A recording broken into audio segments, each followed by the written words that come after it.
Okay, tell me when you're ready, and I'll go. We're ready. Okay, well, good evening, everyone, and welcome to the Yearlings Club University of Louisville Forum Series. Today's topic is race and policing. And on behalf of the Yearlings Club, we first like to thank the University of Louisville again and the panelists that they've um, bringing to this forum series. I just want to give a little plug for our club. We're a 69-year-old men's club with a campus at 4309 West Broadway. And even though we're a private men's club, we pride ourselves in being heavily involved in the community. This speaker series with the University of Louisville hopefully demonstrates our commitment to that. And again, I just want to thank all the attendees, all the panelists, and everyone. Thank you for coming out to today's forum series topic of race and policing. And now I guess I'll turn it over to you, Sherry. Hello, good evening, afternoon. I am Cherie Dawson-Edwards. I am the Associate Dean for Diversity, Equity, and Inclusion at the College of Arts and Sciences at the University of Louisville. I'm also an Associate Professor in the Department of Criminal Justice, and I direct our college's social change minor. And so I will be moderating. I'm playing dual roles here today. I will be moderating this great panel today. So just to give us a little overview of what we're going to be talking about. Today's topic is the second in a series of community conversations hosted by the Yearlings Club Forum Series and the A&S Office for Diversity, Equity, and Inclusion on current issues affecting our community. As protests over the killing of Breonna Taylor and George Floyd have refocused national attention on police misconduct, leaders are seeking ways to address the problems that have surfaced. For years, African-American citizens residing in Black communities and across the country have complained about the unequal treatment they receive by police officers. Unions representing officers are facing a wave of new scrutiny and an unprecedented political backlash. More than 85% of police contracts in major cities around the country include language limiting oversight or discipline of officers, according to an analysis by Campaign Zero, a criminal justice reform advocacy group. In cities around the country, police officers are some of the most difficult government employees to fire because of favorable contract provisions negotiated by local unions. Contracts block accountability in various ways. Some ban civilian oversight or require disciplinary records be destroyed. Others put limits on internal investigations, give officers advance notice for interrogations, or require the city to pay if officers are held liable for misconduct in court. Our distinguished and diverse panel will offer unique perspectives from criminal justice professionals, legal, and community representatives. At the conclusion of their presentations, we invite audience members to submit questions via the Q&A or visit the chat room. It is now my pleasure to introduce our distinguished panel. First, we have Mike Bassey, who is the Associate Director of the Southern Police Institute. He manages the continuing education professional development component of the Institute. He's a faculty member of the Administrative Officers course and assists the director in operational and administrative functions of the organization. He has over 25 years of law enforcement experience. Professor Bassey earned a BA summa cum laude in social and criminal justice from Ashford University and holds an MA in organizational leadership from Gonzaga University, and is currently pursuing his master's in science in criminal justice administration at the University of Louisville. Next, we have Che Rhodes, an associate professor and head of Studio of Glass at U of L's Haight Art Institute. A proud resident of West Louisville, Professor Che Rhodes received a Bachelor of Arts in Art from Center College in Danville, Kentucky, and an MFA from the Tyler School of Art in Philadelphia. Prior to founding the glass program at U of L, Rhodes headed the glass department at Southern Illinois University, Carbondale from 1999 to 2004. A nationally recognized artist, Rhodes was named Educator of the Year by Louisville Visual Art earlier this year. David James is president of the Louisville Metro Council and has represented the 6th District since 2010. As president, he's chair of the Metro Council Committee of the Whole and Committee on Committees, and is an ex officio member of all of Metro Council standing committees. A native of Louisville who is dedicated to community service, public safety, and public service, President James attended the University of Louisville, pursuing a degree in police administration, and joined the Louisville Metro Police Department in 1984. President James has held elected positions of president and vice president of the Louisville Fraternal Order of the Police. And from 2004 to 2007, he was commissioner of the Kentucky Bureau of Investigation, the investigative arm of the Kentucky Attorney General's office. Our next panelist is Herlin Robinson, a well-known on-air radio personality with Alpha Media and a network contract manager for a healthcare company. He is a graduate of Andrews University in Berrien Springs, Michigan. Known for his candid views on a range of topics, Mr. Robinson challenges his audience to engage so that their voices may be heard. And our final panelist is Cedric Merlin Powell, who is the Wyatt Tarrant and Combs Professor of Law at the University of Louisville Brandeis School of Law. Professor Powell received his BA with honors in politics from Oberlin College and his JD from New York University School of Law, where he served as managing editor of the NYU Review of Law and Social Change. He is a member of the Ohio and New York state bars and is admitted to practice before the Supreme Court of the United States, the federal courts of the Second and Sixth Circuits, and the Southern and Eastern Districts of New York. He has written over a broad range of topics, including affirmative action and critical race theory, the First Amendment and hate speech, and the 14th Amendment and structural inequality. So that is our illustrious panel for the day. And the way that this will work is I will pose a question to each panelist, and they will have approximately 10 minutes to reply or respond to the question. And each person on the panel will get a question, and we will then turn it over to Q&A for the audience or exchange in between the panelists as we move through that. But we want to give everyone an opportunity to present, and we might go a little bit out of order. One of our panelists has to go to another panel. As we all know, we're all very busy and committed to this work. So I'll move the order around a little bit. But I think we're going to go ahead and start with Professor Bassey, Mike Bassey. Here's my question for you. So for decades, cities have tried to change the cultures of their police departments, bringing in progressive chiefs and mandating programs to teach officers to become more compassionate and less violent. For the most part, it hasn't worked in many people's eyes, and more than 1,000 people a year have died at the hands of the police since 2013. According to an article in the Marshall Project called One Roadblock to Police Reform, veteran officers who train recruits, field training officers were listed as a big reasons the problems persist. Becoming a field training officer is seen as a mark of prestige and seniority rather than a serious and challenging job, one law enforcement official said. So the question, Mike, is please describe training requirements for FTOs and share your views on the steps police departments need to take to improve training for both the FTO and police recruits. Sure, thank you for the question, Sheree, and the invite for the forum. So I think I'd have to begin a little bit with an explanation of what an FTO program is. The FTO program is, for lack of a better way of describing it, the on-the-job training component. Generally takes place after the basic police academy. And in that time frame, the trainee or the recruit is coupled with a training officer, or FTO, field training officer. And they go through a program that is usually the San Jose model of the FTO. And it's anywhere from 10 weeks to a year long, depending on the agency.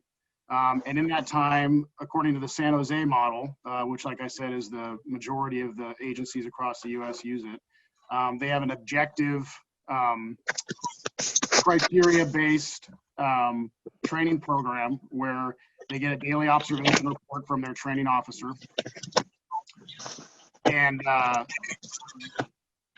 training officer evaluates them on a daily basis. And there's some issues with this model. One of them is that it's from 1968. It's had some changes here and there, but it's mostly based on the liability issues with having to fire somebody or having to remove somebody for failing the program.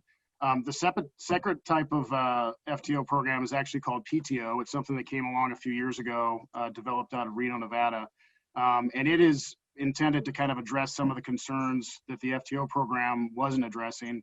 For one thing, it takes the evaluation process completely out of the hands of the trainer, so there's less of an adversarial relationship between the trainer and trainee.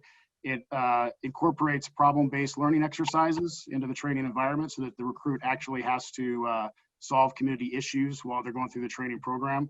It also has a journaling aspect to it, and it's based on the adult-based learning model. And these two separate types of training for officers are pretty much the only two that are used nationwide. As far as the training for the actual training officers, both programs recommend a 40-hour training course for the actual officers. And, you know, depending on the agency, it can be shorter than that, it can be longer than that. These are just guidelines from the actual people that have developed and continue to maintain these programs. There's some problems with both of them, and mostly it's in kind of how they're rolled out. But the PTO program is definitely the stronger of the two. It definitely has more latitude when it comes to introducing concepts like racial bias, like implicit bias, like any of these other types of issues. It is also one that incorporates emotional intelligence. It concentrates significantly on how to train, what type of learning styles that people might have, et cetera, and sort of that mobility in training that the FTO program doesn't have. The main problem with the level of training that FTOs get is inconsistency nationwide. It's the biggest issue that there is. There's 18,000 agencies in the United States and at least 50 separate governing bodies for those organizations in every state. There is no federal authority other than the Department of Justice as far as any kind of police initiatives. All they can really do is provide guidance and grant funding. And then they can hold departments accountable through the consent decree process, but it really doesn't do a very good job of rolling out large scale reform to the nation. So while these programs can be good in concept, and they're not necessarily consistent nationwide, and that's part of the big problems. The training is also, in my opinion, not enough. It's short as far as having to take that kind of liability on, obviously, for training someone to be a police officer. I think that in order to fix some of these problems, which are pretty major and significant, I read the article that was referenced in your opening, and one of the main tenets I took from it that I absolutely agree with is the toxic street cop culture. And in the toxic street cop culture, that frontline trainer is absolutely the person that dictates the culture of that agency. The trainers and the FTOs kind of hold the key to how you develop the culture in an organization. And we just don't have the consistency nationwide. Some of the ways you can fix that, in my opinion, is starting at the basic academy. We have to be emphasizing soft skills. We have all the hard skills in an academy, you know, when it comes to training with firearms and driving skills and defensive tactics and everything else. But the soft skills like implicit bias training, emotional intelligence, de-escalation, and diversion away from the warrior mentality, I think is probably the main focus of how you can start changing this training. There's a saying that I just heard the other day that warriors have enemies and police have communities. And when you build this sort of quasi-military environment from the very beginning, in an academy, it tends to kind of set the tone and the culture for those people going forward. And that's one thing we definitely need to change.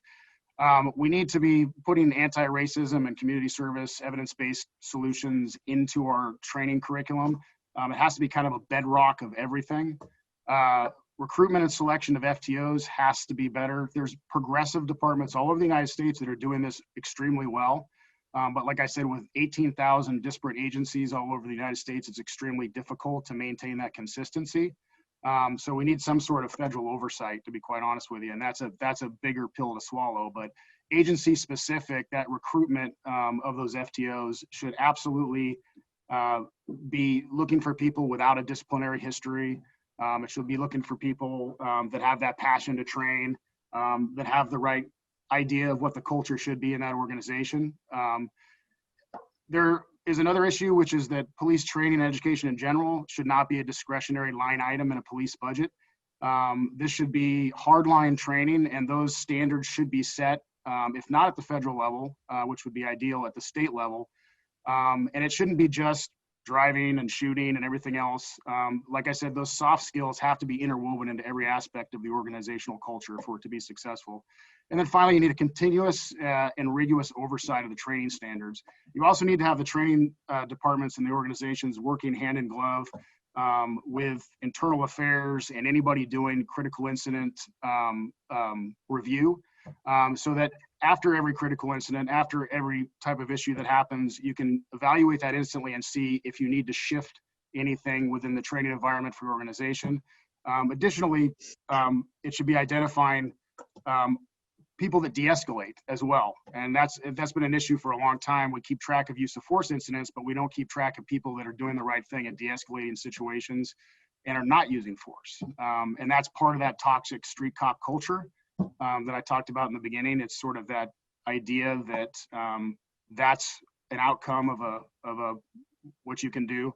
Or I'm sorry, that's a successful outcome is using force and getting someone to go to jail. And that is absolutely, not what we should be teaching. It's solving problems. It's not taking people to jail.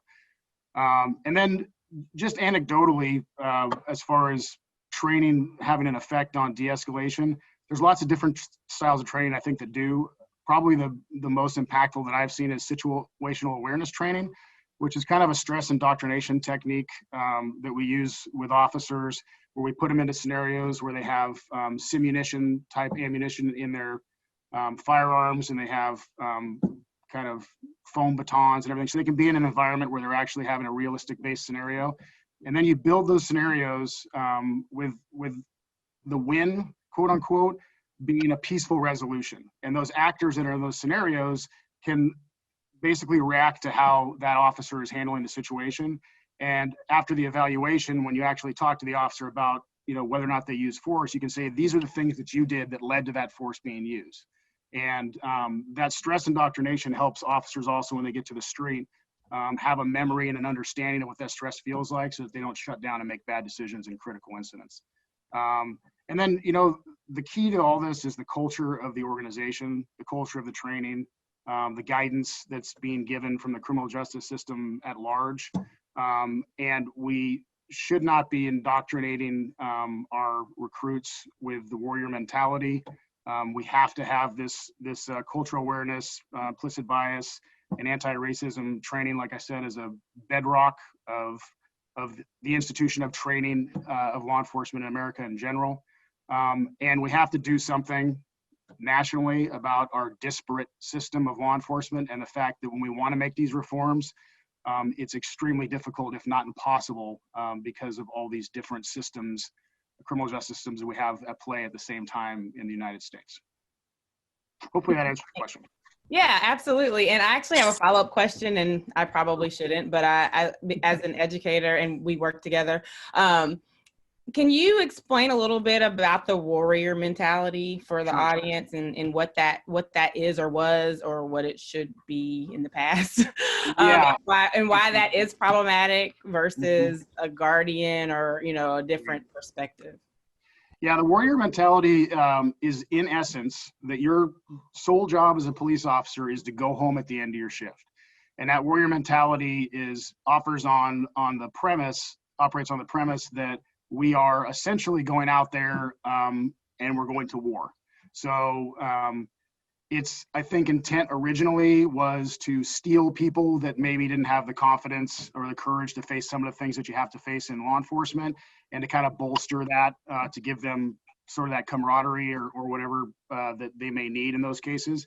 But what it's turned into is a pretty toxic representation of the police sort of as a military force. And the guardian mentality goes all the way back to the Roman days, and it's based on the fact that the guardians that they had guarding the cities of the city of ancient Rome were those community members that operated more on Peel's principles of the police and the people being the same thing, and they provided way more of a community-based kind of protection, but also sort of that embracing of the fact that they were a member of the community as well, and not at war with the community. Hopefully that answers the question. Thank you. Yep. So we're going to shift gears a little bit. And, you know, as we can tell that this particular forum is about multiple issues that may be barriers to police reform or improving, you know, the law enforcement in particularly in communities of color or against people of color.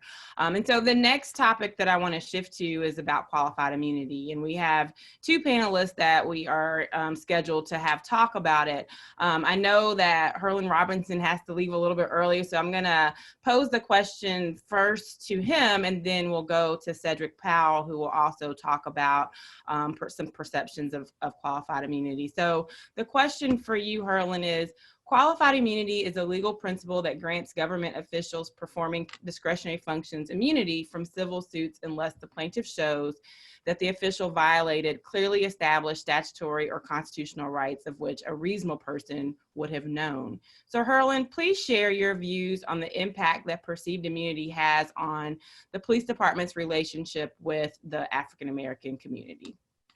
I mean, after, you know, and that was a really good question that was sent to me. So I had to kind of do some reading and researching to, you know, formulate an answer, especially with being on a panel like this. You never want to come in here unprepared. So I know enough to be dangerous, but not enough to make a difference just yet. But just give me a while and I will.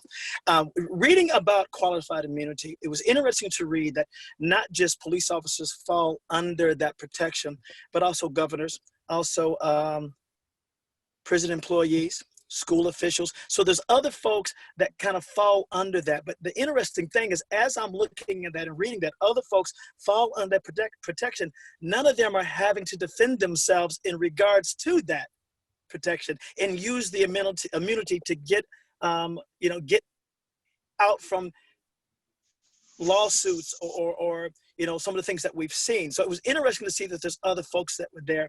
And doing a lot of other researching is that when I looked at the doctrine, is that it was a doctrine was put together that it helps avoid accountability.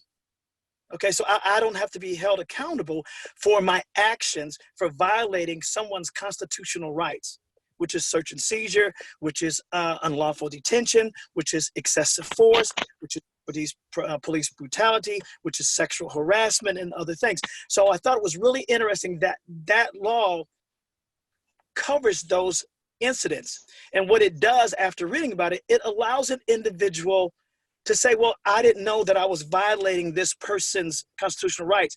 And then I'm protected by it, because even the Supreme Court, I was reading, I'm reading, it says, the Supreme Court words state, it protects all but the plainly incompetent or those who knowingly violate the law, which tells me how many of the officers, which goes back to your, you know, Dr. Bassi, you're talking about the training. How many officers actually know about victims' constitutional rights?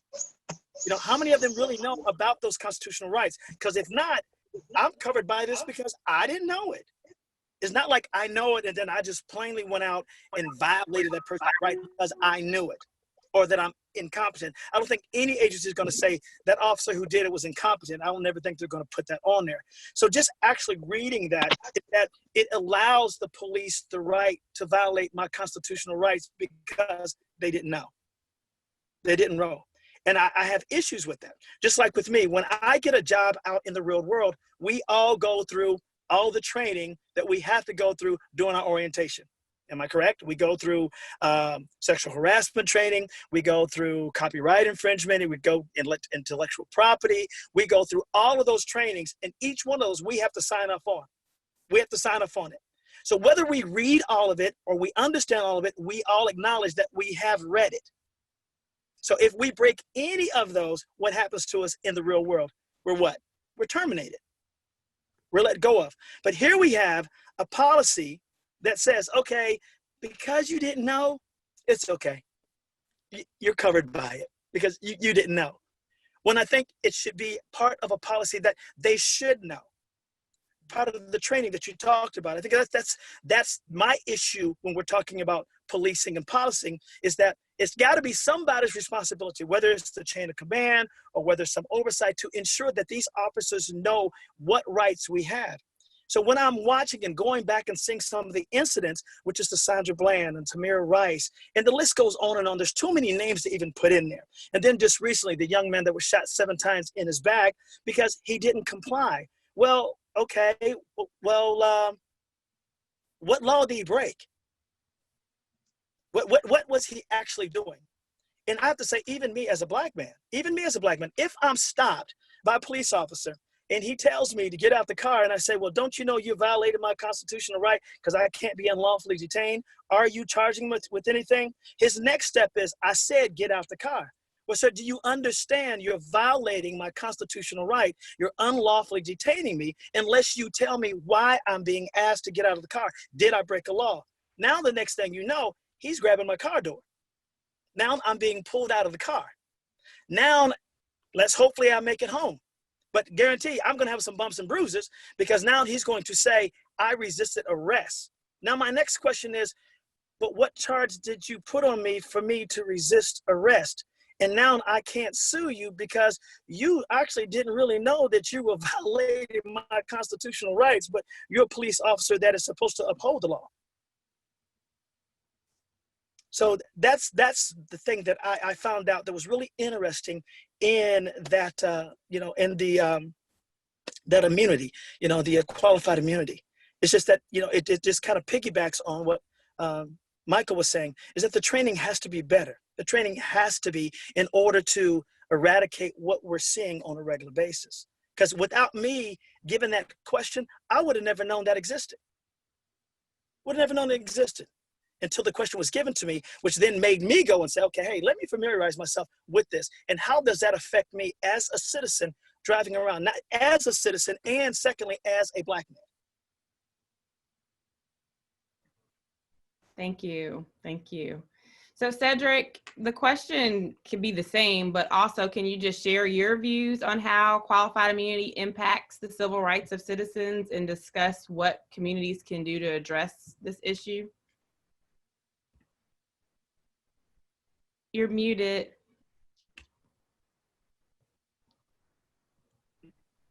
Okay, that better? Yes.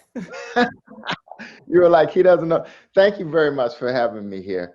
And I'm going to talk basically about what I talk about generally in terms of how oppression and subjugation works in society. I deal with structural inequality and neutrality. And to me, qualified immunity is a specimen of that, because qualified immunity provides protections for officers when they are accused of violating constitutional rights. And in the vast majority of these cases of police brutality or disproportionate force, officers are never criminally prosecuted. So the entire system, Paul Butler in his book Chokehold talks about the system is not broken because it's working the way that it was set up to be working, that is insulating police behavior. So even when officers are charged, in the rare instance that they are charged, they have the defense of qualified immunity, and that provides them with a very broad defense.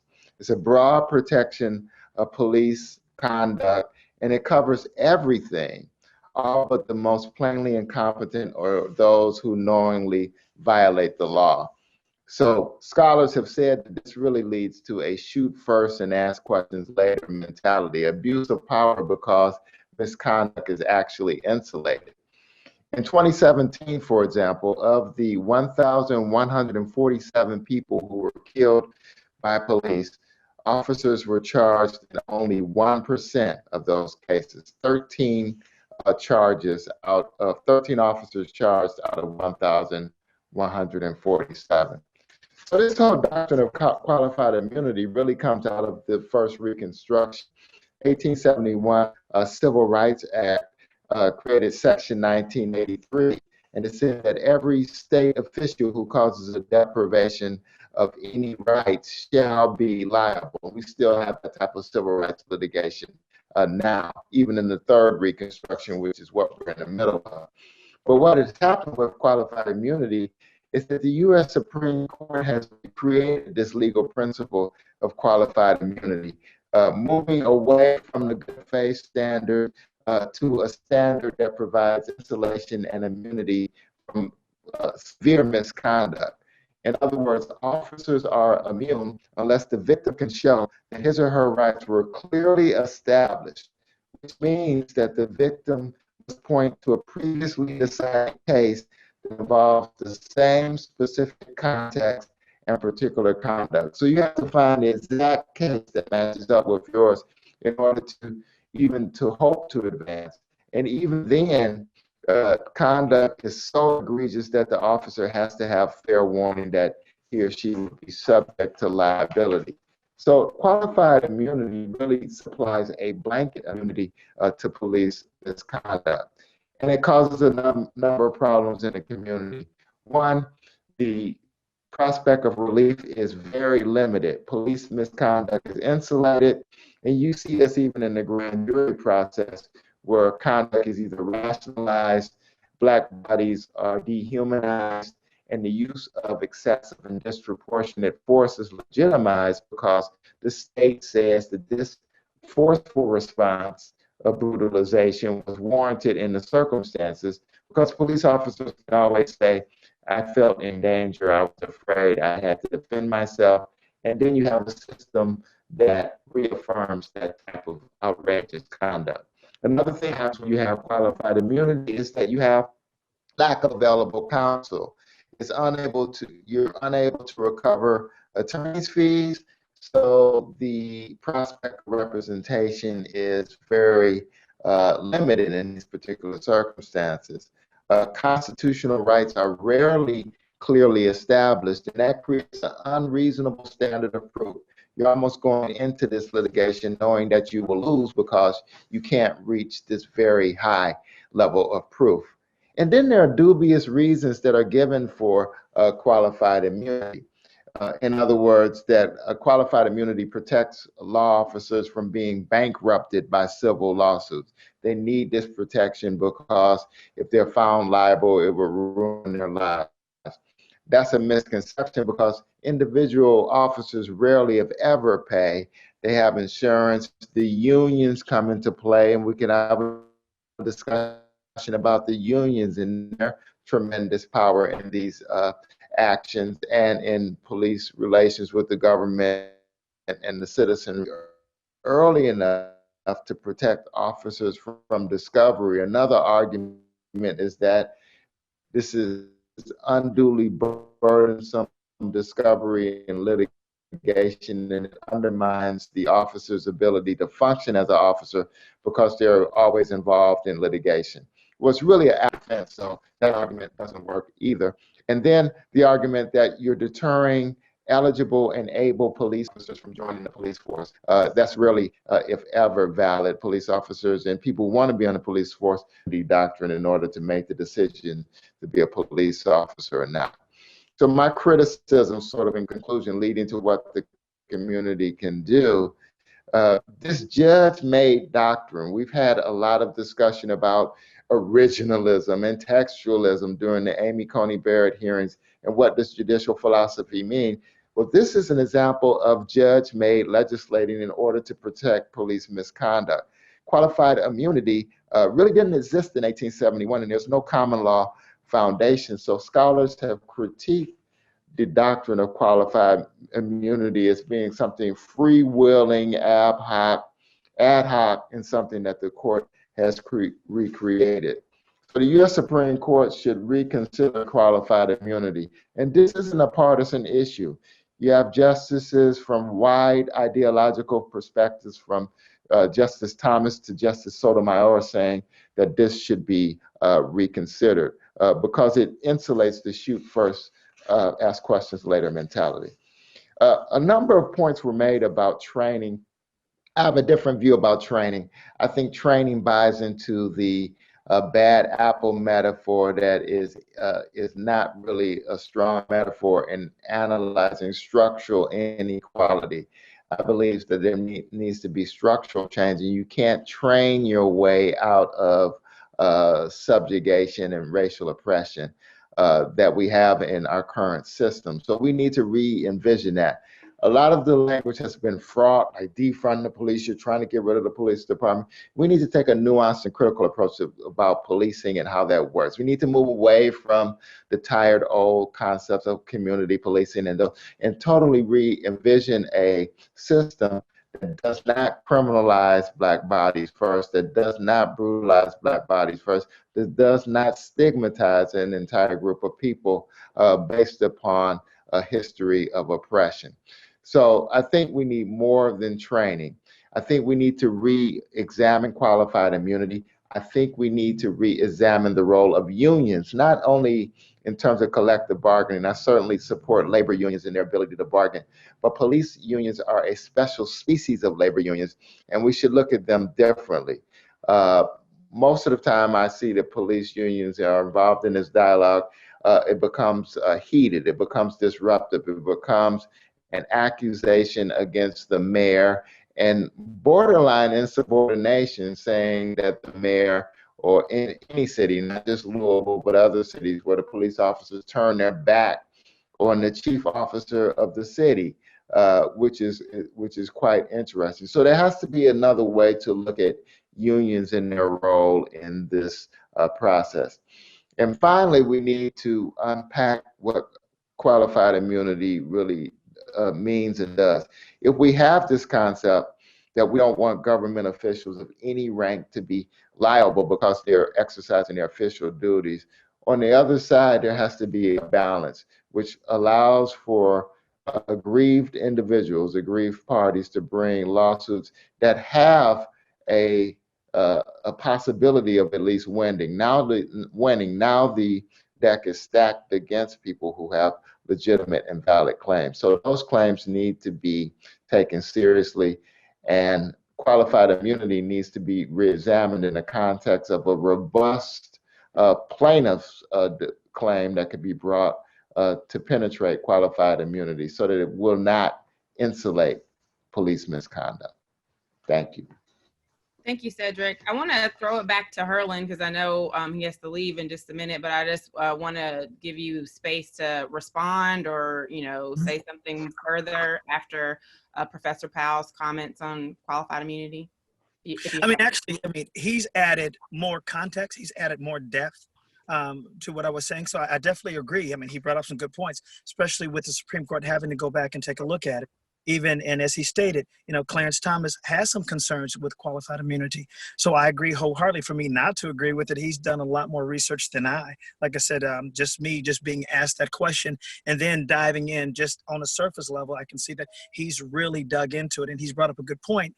And there's, so I agree that you have to look at the structural system as pertaining to the training. You can do all the training you want to, but if the system itself is broke or if the structure is broke, then all the training itself. So, but I also have to say that looking at the structural system, you still have to say, okay, once we get this repaired, there's got to be some training somewhere to ensure that the system is working. So I appreciate him expounding on just my basic limited knowledge of qualified immunity and just being and actually teaching me something about it and looking at it from present and looking at it, why it came into inception. And so, yeah, I agree exactly what he's saying. Like I said, he shedded more light on what I just kind of scratched the surface on. Thank you. Thank you. So we're going to stay on the same line of reasoning, I suppose. And Cedric brought up a couple of things that I'm going to throw the ball to President David James to talk further about police contracts, police union, and any thoughts that you have on what has been said about qualified immunity and where we need to go with that. So what are your thoughts about these police reform ideas? And we started with police training with Professor Bassey and, what needs to happen with, police training and FTOs. We moved into qualified immunity, and then Professor Powell kind of moved into talking about unions. And I know, President James, you have lots of experiences with FOP. So if you can just shed some light on some of these concepts for us, we'd be grateful. Yeah. Hi, everybody. I think it was a good conversation. I liked listening to it. The qualified immunity conversation, I think, is an interesting one because it applies to police, fire, EMS, anybody that works for government. And I think it really has a lot to do about how that government perceives that and deals with that. For example, when the city of Louisville was a city by itself and the county was separate, the county, by way of the Constitution of the state of Kentucky, had qualified immunity, and the city of Louisville did not. So when the city of Louisville merged with the county, they adopted the qualified immunity that the county had possessed. And I found it interesting. As we were going through that process, I would often talk to county police officers and say, well, why aren't you all training for this? And why aren't you all training for that? And they would say, well, we got qualified immunity. We don't have to worry about it, because they weren't worried about being sued. And so I thought to myself at the time, that still doesn't mean that you don't need to train people for that, because it's still the wrong thing to do. What ended up happening was that even though we adopted the qualified immunity the county had, they adopted the city policy of we still needed to train officers for X, Y, or Z. The other thing that I would say to that is that, somebody gave an example, I think it was maybe Herlin, talking about getting out of the car. And I just don't want anybody to try the wrong thing with the police. So if the Supreme Court has ruled that if a police officer tells you to get out of the car, they don't have to tell you why, all right? They just tell you to get out, and if you don't, then they can remove you. So don't challenge them on that until afterwards when you go to court, okay? The other part is that the police contract and the union of the FOP. So I believe I heard someone say when the police turned their backs on the mayor, that wasn't about the FOP turning their backs on the mayor. I just like to keep things clear. Those were police officers turning their backs on the mayor because they felt the mayor had done a bad job. Now, does that mean they should have done it? No. Does that mean that the mayor should have done something about it? Yeah, but he didn't. And so I don't want anybody to believe that that was the FOP turning their back. That was the police officers telling the mayor he's done a bad job, and that was their way of expressing it. And so the contracts with the police unions, I have a little bit different view of that. I look at the FOP as I look at the Teamsters, UAW, and anybody else. Citizens look at the FOP differently. They feel like because it's a police union that they should have a different attitude about the people that work for them. But the reality is their job is no different than the Teamsters, and their job is no different than the UAW or anybody else.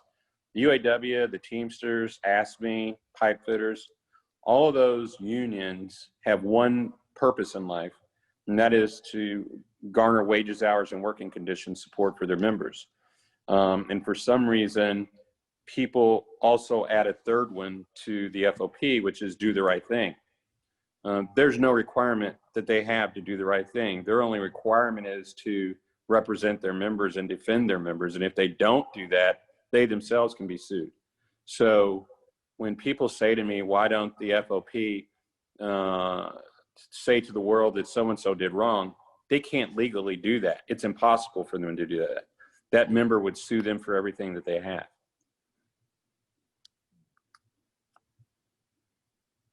And win. Thank you. So I have an interesting follow-up question, then we're going to get to you, Che. Sure. So you said that FOP is no different than any other union or collective bargaining or whatnot. And I wonder if you're familiar with John Rappaport's research out of Florida. So he's an attorney who does some research on police unions, and he did a quasi-experimental study in Florida, probably something that could have happened in other states too, where they had so there was a city that had a police union and then another kind of comparable one that did not. And then there was a state law change, and so everyone could have them more or easily get them. And so they looked at before and after. So this city that didn't have, a union contract before they had it, and then after, and they were studying police violence. and how that changed after they had the union protection. And so it was interesting because, of course, police violence and brutality went up once people felt like, kind of similar to the qualified immunity. Once you got qualified immunity, you may not feel like you have to, be as careful. But they found the same thing with police unionization, right? And so, as you think about, and I'm glad that you brought that point up, that it's a union, just like, every other union that's designed to protect the employees. But citizens look at them differently. And you said the third component is to do what's right. And I wonder, though, from a community perspective, and I also welcome the other panelists to talk about this, is the difference that when they do something wrong, Black lives end, or like the community. So is it really the same, that, Ford workers, have a union, and maybe the community doesn't hold them to a standard the same way as we would a police officer who does something inappropriate, and disproportionately Black lives are affected by that. So is it really a fair comparison to say that we add that to them when the additional thing is that lives are lost? So I throw that out there, and I see Cedric waving his hand because I want us to have a dialogue about that. Yeah. Because I think, and the reason that I'm doing this is because I think it's important for in an opportunity like this for us to have those, like, this is an understanding on this side, but what is the understanding on that side, and like how can those two sides come to a common, maybe not agreeable, completely agreeable, but a common understanding of why I see things this way and you see things this way. And so I just think that's a good example of how that can be very differently. So you have a response to me, and then I'll turn it over to Cedric. Sure. So I would say this, the FOP, I don't think is 100% right in their position, right? Nor do I think the city is either. And so many of the things that the FOP has in their contract, I often ask why the city ever agreed to that, because that's just stupid. For example, earlier this year, when you heard the mayor kept saying, well, I can't fire the officers because of the union contract. And when people would examine the contract and the state law, they'd be like, well, what the hell is he talking about? And then the reality was that he, for some reason, signed an agreement that he wouldn't fire officers unless they committed X, Y, or Z with demonstrable evidence, yada, yada, yada. And so that's what's known as a management right. So why he would ever give away that management right to that, I have no clue. I think it was stupid, stupid management right? So I think that a lot of it, you could say that FOP contracts prevent some things from, for example, the issue of not being able to see an officer's record after a year. I think that's stupid. Should never have agreed to that. I don't know why the city ever agreed to that. I think that the situation that we're in now, I think it would be easy to say that it's because of the union contract. It's not because of the union contract. It's because of piss poor leadership, because we had a horrible police chief and we have a mayor that knows ass from a hole in the ground. So he literally served as the safety director, the mayor and Ellen Hess and the deputy mayor, because we didn't have one. The chief reported directly to them. Tell me, what does Mayor Fisher or Ellen Hessen know about police work? Not a thing. And so that's how we ended up having African-Americans stopped at disproportionate rates in West Louisville. Kevin Cosby gets stopped for making a, quote, wide left turn, and for no reason at all. That's how that happens. And so a lot of things that I think that we blame on the contract is actually things that the police department did itself. The police chief intentionally told the officers, this is what you're going to do. And that's what they did. And so it's pretty clear what happened and who this rests at the feet of. When we think about 3 years ago, when the Metro Council voted that we needed to get rid of the police chief and the mayor refused to do so, that's why we're here right now. So I just don't want us to focus our energies too much in one location and not the other location, because there's a reason we're here. And it's pretty simple. Thank you.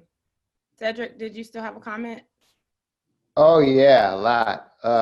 So so let me just say I disagree with pretty much most of what President James said.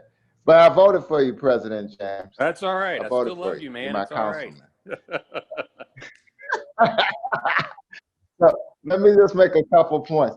I think well, I was talking about what happened in New York. I wasn't really referring to what happened in Louisville, but that's a phenomenon I've seen where the fraternal order of police turns their back on the chief executive. And that just gives me pause when they do that. And I understand that the union may have a separate identity, but a lot of police officers do belong to the union. So that was my point on that. The other one about Teamsters and UAW and pipe fitters being a different type of union. I take your point with that, but I think that police officers do something different. And you said do the right thing. I think you could apply those three requirements to all unions. My father was a member of the United Auto Workers, or if you're talking about pipe fitters or Teamsters or truck drivers, they all have wages. Uh, Protection, and then do the right thing. A pipe fitter has to do the right thing. The auto worker has to do the right thing coming off the assembly line. The car has to work. So all of them have to do the right thing, but doing the right thing means something a little bit different when you're talking about police officers because you have the life and death situation uh, that can be devastating to a family or a community. Even governors and presidents, they sort of have that, but their discretionary power isn't on the street level and it's more broad policy. So I take that point as well. And then my other point is I think what you're pointing to, and I do agree with you on this, that why we are here is for a lot of different reasons. But I think those reasons are structural. I was pulled over several years ago. I live in old Louisville, right outside my house, and with three officers on a bike and I filed a complaint and everything, but we had an African American chief, and that really didn't mean anything. That shows me that the problem is structural. Just the way I was approached, it was aggressive from the word go. I was coming out of my alley. There's an alley on Second Street, just putting up garbage. I come out and these police officers just descend upon me, one in front, one in back, one on the side and they have me like this. They go grab into my pocket, and it was just immediate aggression.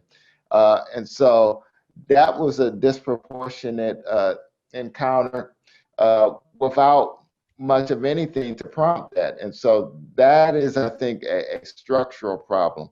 I think that the contracts uh, the point that you make about the contracts is correct, but I think that the contracts often embody the structural inequality and deficiencies that we have in the system. So I certainly do agree that we're here for a reason. I do agree with you about the leadership on all levels, but all of those things are exacerbated by the structure that we have here, not only in Louisville, but across the country.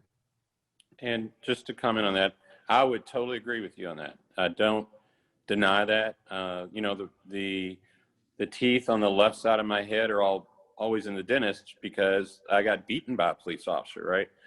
Before I became a police officer. And so that's why I became a police officer, in fact.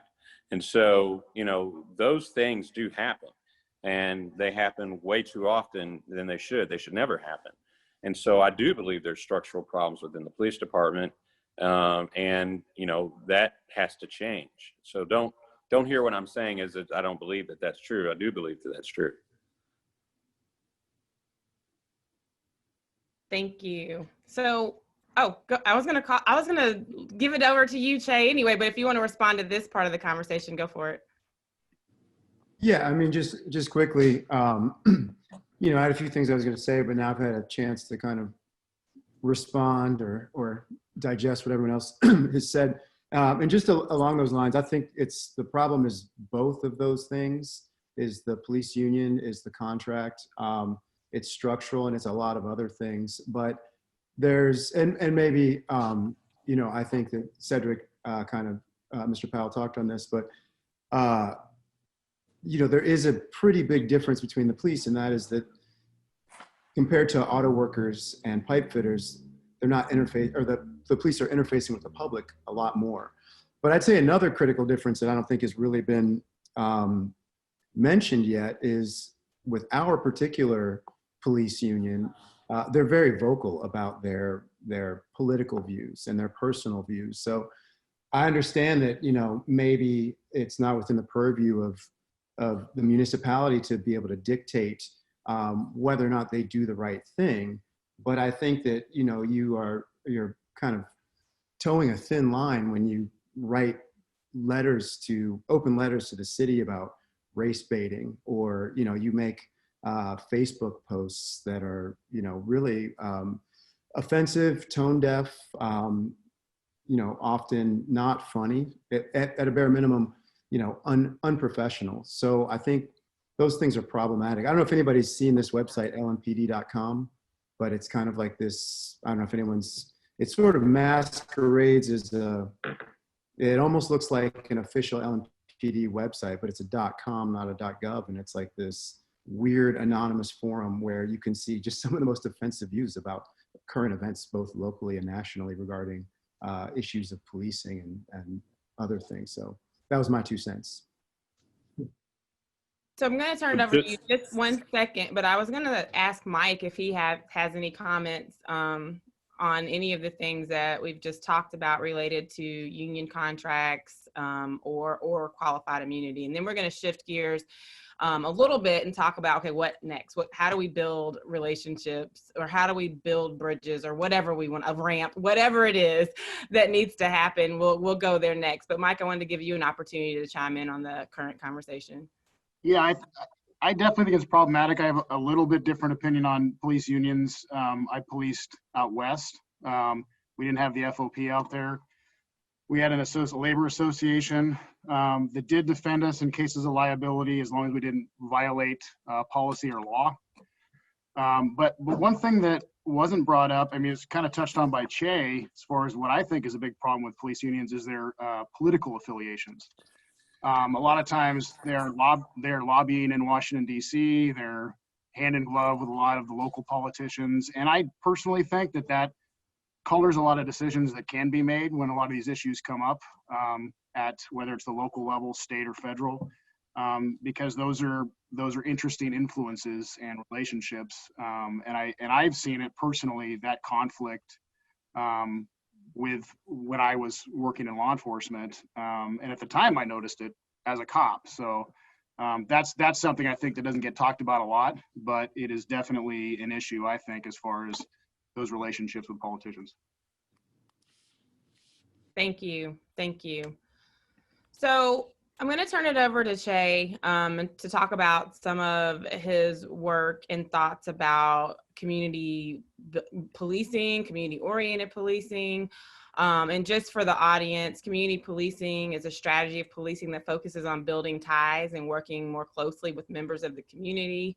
The central goal of community policing is for the police to build relationships with the community through interactions with local agencies and members of the public, creating partnerships and strategies for reducing crime and disorder. So Professor Rhodes, please share your experiences and observations on the relationship between West Louisville residents and the Louisville Metro Police Department, and offer recommendations for improvement. Well, thank you for having me. I feel, you know, wholly unqualified to be on this panel. Other than that, I guess I have a lot of opinions, but that's about as far as it goes. And Ms. Lanier told me that I should mention that I grew up, my father was a Cincinnati police officer for 33 years. So I kind of grew up in, you know, observing that environment and culture. I mean, it was a different time and a different place, obviously, but so that colors my perspective a little bit, for better, for worse. And I do use that. I will say I kind of belligerently throw that around as my free pass to say what I want about policing. But other than that, I have no real qualifications. You know, what was that? Was it somebody have a comment? Oh, I mean, I haven't, and you know, you mentioned the work I've done. I don't feel like I've really done much work other than to try to engage with, you know, my civic leaders and my fellow community members about issues as they come up. I've gone to the mayor most years since he's been mayor about problems with the police that we experience in the West End. And I mean, I have to say, there's been little movement on that. And naively in my first meeting, I thought I had a whole list, I was like, but after living in I moved here in 2005, and the first two things that I noticed about this city in terms of if you wanted to make it a better place were you need to fix the police and you need to fix the schools. And then you need to wait about 20 years and then you might have a good city. But it would take a lot of work. And in however many years I've been periodically meeting with the mayor about that. And he sends me to the chief usually or to one of the commanders and we have a discussion. But not much has really happened. And this is a topic that I could speak for either 1 minute about or 100 minutes about. So I'll try to use a moderate amount of time. But the first part of your question, you asked, what is the relationship between LMPD and people in the West End? I don't think I really have to tell you. I hope it couldn't be worse. I used to think it couldn't be worse, and now it actually is worse, and it may even get worse. I will say that one of the issues that I think is not discussed as much publicly, especially for people who aren't just familiar with these issues, is the under-policing. In the West End, we experience both. And I think a lot of communities, not just in Louisville, but we experience under-policing and over-policing at the same time, which sounds like a contradiction. Actually, in a conversation with the mayor, I said it was kind of like the cliche of the abusive stepfather who is not around for guidance and protection, but when they are around, they just brutalize you. So it's kind of that same relationship. Some of it's perception, but a lot of it is actual just experience. I know that Chief Conrad used to like to talk about the code of silence and the kind of talking point in the media is always that, well, the reason there's so much crime in the West End is because no one will talk to the police. And I think that's like a giant red herring largely. It is true that people will not talk to the police, but it's not like, there are a lot of Black people obviously in the West End, but if you're a white person, especially a poor white person in the West End, your treatment is nearly the same as that of Black people, short of a few certain circumstances. But no one in the West End is unsensible. People not talking to the police that's just common sense. If you watch a group of people who are absent from your daily experience on a day-to-day basis, who aren't protecting you, who aren't doing anything to help your neighborhood. And then when you do see them, they brutalize you. And if you know that in your social or community circles, there could be consequences for collaborating with, people who are already sort of bad actors from your perspective, you wouldn't talk to the police. So it's not like there's some genetic reason or some just acculturation that happens, just because you're a Black person or that you live in the West End, you don't talk to police. It's a learned behavior. It's a survival behavior. It would be in most cases where you might be talking to the police, it'd be probably the least wise of any of the decisions that you could make. So I do want to say that. I won't talk too much about what it's like, because what I've found living here is that unless you live in the West End, I could give you all kinds of examples of what it's like, but you would just mostly think I'm a crazy person. And I used to talk about it a lot, and then I started realizing to people that don't live in the West End that they probably didn't really entirely believe my perspective on what was happening.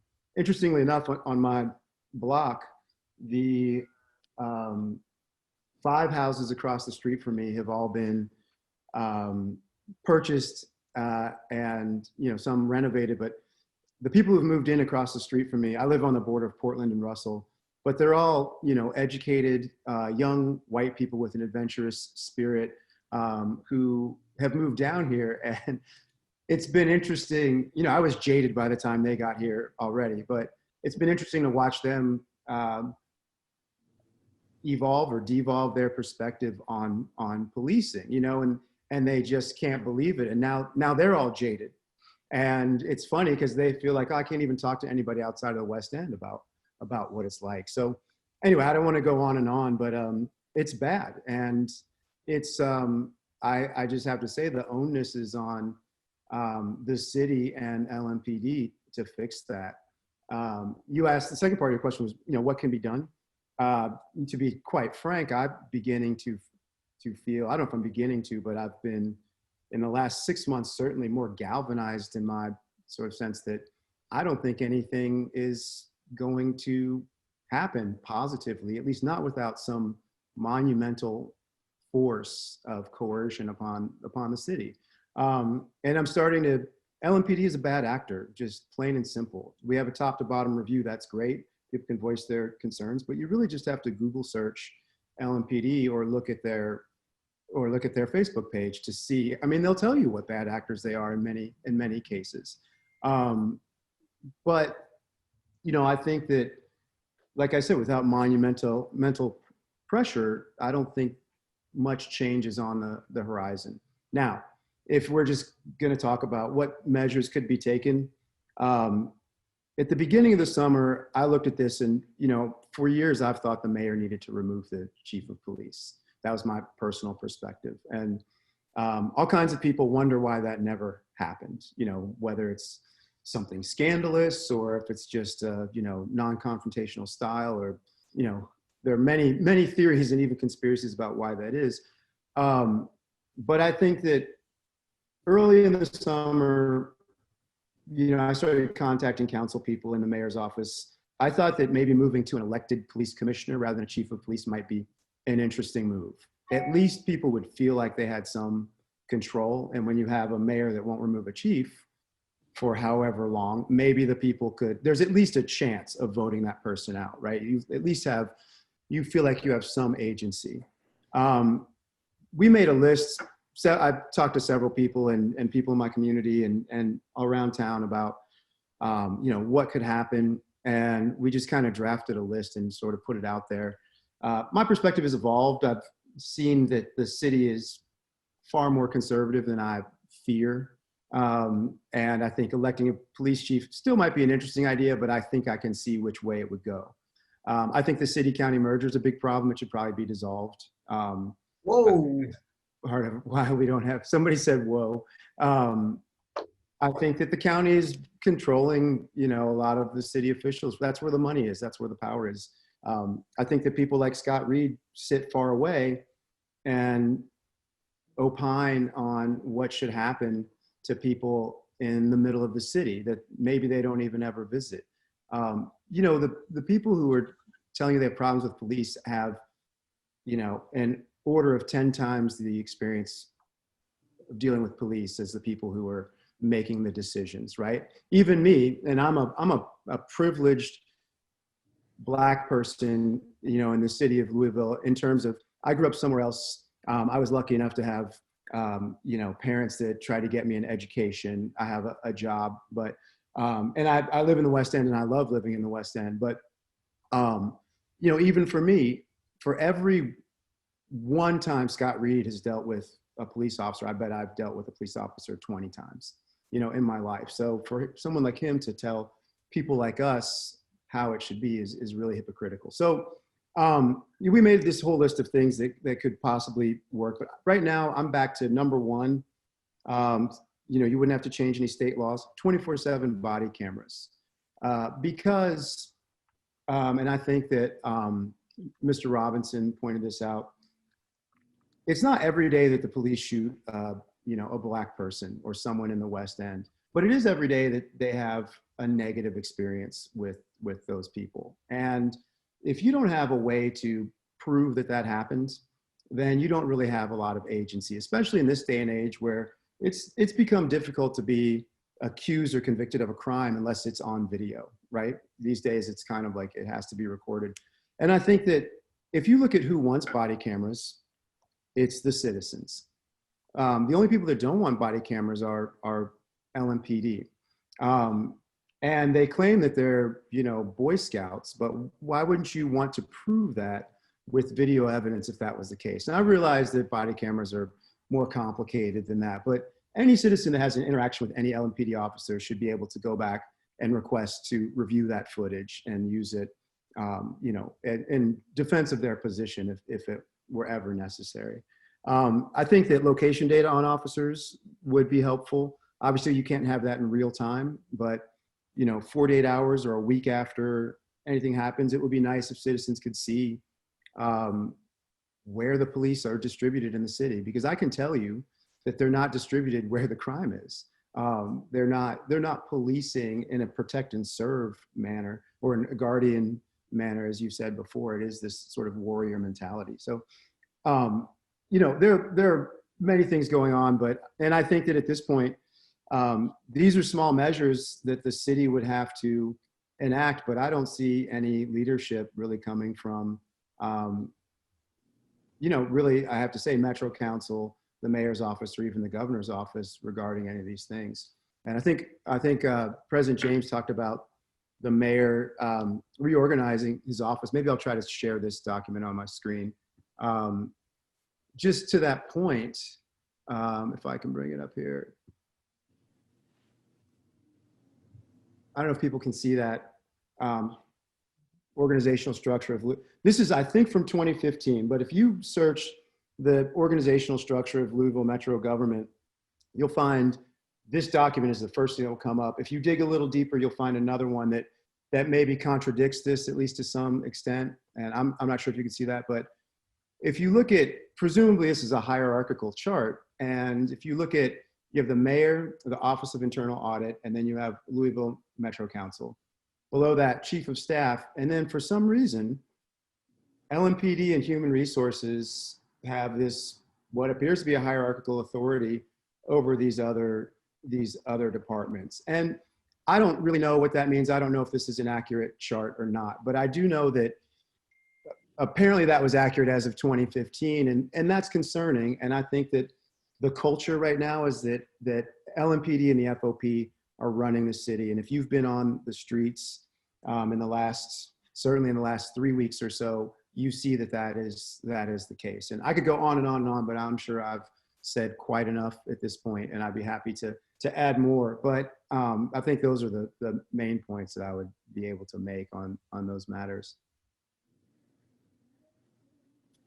Thank you very much for your perspective, and certainly your perspective as a Black resident of our city that lives in West Louisville. I think that's certainly important. And of course, with this Yearlings Club forum, it's important, but just important for our audience to hear from folks. Just anecdotally, like I have my master's degree from our program here at the University of Louisville in Justice Administration from 20 years ago. And I remember sitting in my evening classes with a host of, I guess it wasn't LMPD then, I guess it was just Louisville Police Department at the time. And I remember sitting there and people talked about the West End. And meanwhile, after class, I was going to my grandmother's house, 22nd and Lee, for dinner, and it was very frustrating for me. Even, I grew up in Louisville. I'm from Louisville. I did not grow up in the West End. However, most of my family, lived in that area, but it was very difficult for me to sit in class and listen to police officers talk with my professor about how horrible this place was, that, and the other students that knew nothing about West Louisville believing this narrative about it. And what's even more problematic to me is that still persists today. Like it still persists. It's not just a police issue, it's a Louisville issue. It is something that as citizens of Louisville, we have to stop perpetuating this myth of West Louisville being something that it isn't, And so, yes, certainly the police have work to do, but we also have a responsibility as citizens in Louisville to have these conversations like you had with us, Shay, about what it's really like to be a resident and love West Louisville, because West Louisville doesn't get enough love, in my opinion, from our whole city. And that helps perpetuate this myth of what needs to happen as far as controlling or policing the lives of folks that live there. So thank you for that. So I want to open it up to the other panelists and also to the audience for Q&A. We have about 15 minutes left, and I want to give our audience a chance. We actually had a really good-sized audience that stuck with us throughout this hour and a half programming. There is a question in the Q&A for Professor Rhodes that says, but hasn't the city council taken the only action to address these problems, such as banning no-knock warrants? What are your thoughts about that? So you talked about body cameras and you didn't think anybody would be doing anything. You've gotten more pessimistic about it. And so this audience member wants to know what you think about what has been done so far. Yeah, I will say that from my perspective, and I don't know everything, city council has done the most, but just looking at what's happening in city council, and well, let me answer the question first. Yes, the city council has done some things, and I think that no-knock warrants, that's huge, right? We obviously, really, should there ever be forced entry warrants? Unless it's a child hostage situation, shouldn't we consider actually that? Is there really ever a reason to bust down somebody's door with guns and battering rams if there's not imminent threat of mortal danger to the people inside or outside? But yes, no-knock warrants, city council did make an effort with that, and certain council people have been pivotal in that. But I would say that is a no-brainer. That one is that's just a given, I think. I think that has happened, and it's kind of like saying I shut down travel to China or travel from China. When the coronavirus happened, it's like, well, you did this one thing, and that's the only thing we have to point to. And what we've needed is one of our arms of government, whether the governor, the mayor, or Metro Council, to really take a lead. And obviously justice for Breonna Taylor. We have to say her name during this presentation. Obviously, she and her family deserve justice, but I think that what needs to happen is a wholesale reform of LMPD. I talked about body cameras, but if you ask me for real what should happen, that's a whole other conversation, which looks more like Camden, New Jersey. A complete just rebuilding of the department. So yes, no-knock warrants, they did no-knock warrants, but right now, if you look at what's happening in council, a committee of 7 couldn't pass a police use of force measure just this past week, right? You have only 4 council members as of the last time I checked who were trying to put the brakes on the negotiation of a problematic police contract right now. So you have 22 council members that, I don't know, either haven't weighed in or are apparently in opposition to these things. So I think that this is a big deal. If you were downtown, there were maybe 1,000, I don't know how many law enforcement were down there 2 or 3 weeks ago during the Dan Cameron announcement, but this is a big deal. And we need people on both sides say this, people who are law and order enthusiasts and people who are less enthusiastic about the police, think that we need some more leadership coming from nobody cares whether it's the mayor's office, whether it's city council, or whether it's the governor or somewhere else. But yeah, city council has done some things, but I would say that other people on city council have been very vocal about their opposition to police reform. Kevin Kramer, Scott Reed, the 7 Republicans on council. Well, I can't say that all 7 have been, but I can say that at least 4 to 6 of them have been pretty vocal about their response to police reform. And look where we are. I'm not saying that I'm completely against the idea of pay increases for police. I understand the reasoning, but at best, it's extremely tone deaf at this moment in time to have these bad actors who have international attention on them right now, and to the strongest measure that's been enacted is those raises. And look at the Breonna Taylor settlement. My understanding, someone can correct me if I'm wrong on this, is that the police reform that they asked for in the Breonna Taylor settlement was, let's be real, that was basically the city with a gun to its head, being told to enact these reforms. And my understanding, correct me if I'm wrong, is that the police union, the FOP, has final say on whether or not those reforms will be passed. And it's just bewildering to me that LMPD is in a position right now where they're giving, the final say on what police reform is looking like, when with everything that's happened, I'm talking about even before Breonna Taylor. People kind of focus on what happened to her, but that is just a sort of precipitating event. And the things that have unfolded since then have been, the response has been just awful, I think, from the city. But you would think that LMPD right now would be in a position where they were begging not to be completely restructured, but instead they're giving final approval on what minor police reforms, can be enacted right now. So. Does anyone have clarification on that? Is that how the settlement works? Is I will plead ignorance there, that I was not aware that if there was something that changed their union contract, I would think. And so the pieces that have that, but those other, there were 3 different categories, and I think that there were some that were related to perhaps union contract, and maybe that's the piece, but some of the other ones, like the community ones, I wouldn't think those would have any impact. But that is me. I have no idea. That's just me using deduction. President James? Yeah, I'll take a stab at that. Some of those things are contract issues. Some of those things are actually state law issues, and we have to go to the state legislature to get them changed. And some of them are just pure straight up LMPD and the mayor's issues. And so it's not all up to the FOP. Thank you. We do have another question in the Q&A, and I'll read it to you and just let me know who wants to answer it. It says, qualified immunity to me allows officers to claim ignorance of the law regardless of if they are truly ignorant of the law. That law serves as a scapegoat. Ignorance of the law for the average citizen is no excuse. So why would it be an excuse for those who should be, by their position alone, know the laws for which they enforce? I would like to hear any of the panelists comment on that subject. I think Mr. Powers will probably have some really good perspective on this from the legal side, but just from the law enforcement side, I've never understood it. And most people I've worked with, I don't believe have ever understood it to be that we were allowed to be ignorant of the law.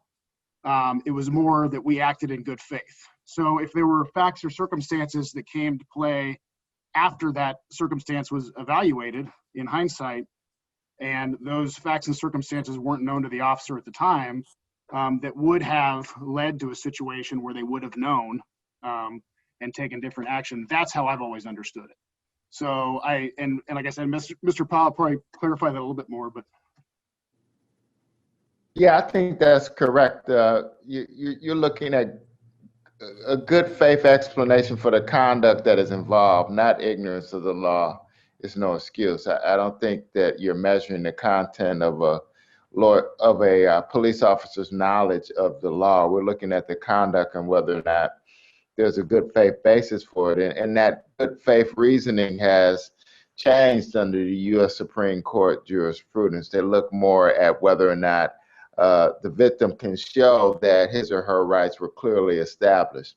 So that's a very high standard of proof, because the victim has to find almost the exact same case, same context, and particular conduct in order to say that there is a violation of the victim's rights.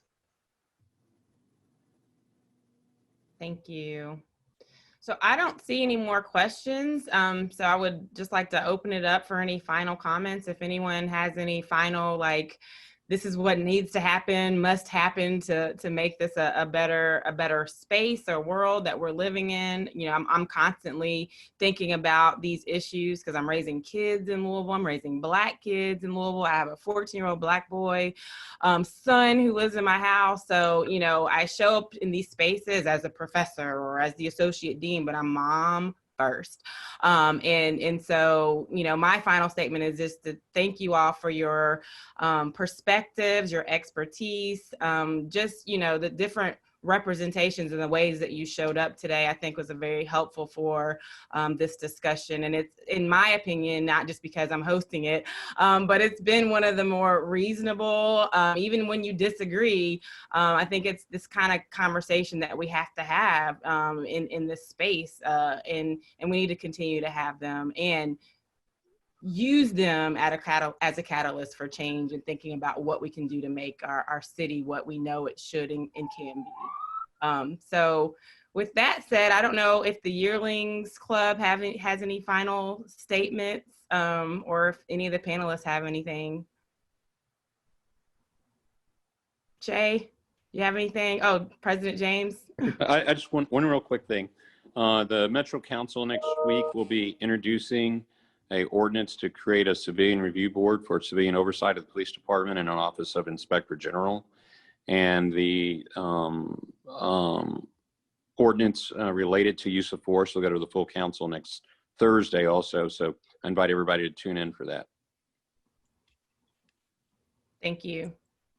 Professor Rhodes? Oh, I was just gonna say it was a pleasure getting to hear everyone's perspectives. I've only, some of you, especially President James, Council President James, I've only gotten to sort of feel out who most of you are through what I read in the newspaper, see on the news. So I've enjoyed just hearing everyone's actual perspectives directly. So thank you. Thank you. I'll quickly say I've really enjoyed this forum. I've really enjoyed the perspectives of the panelists for sure.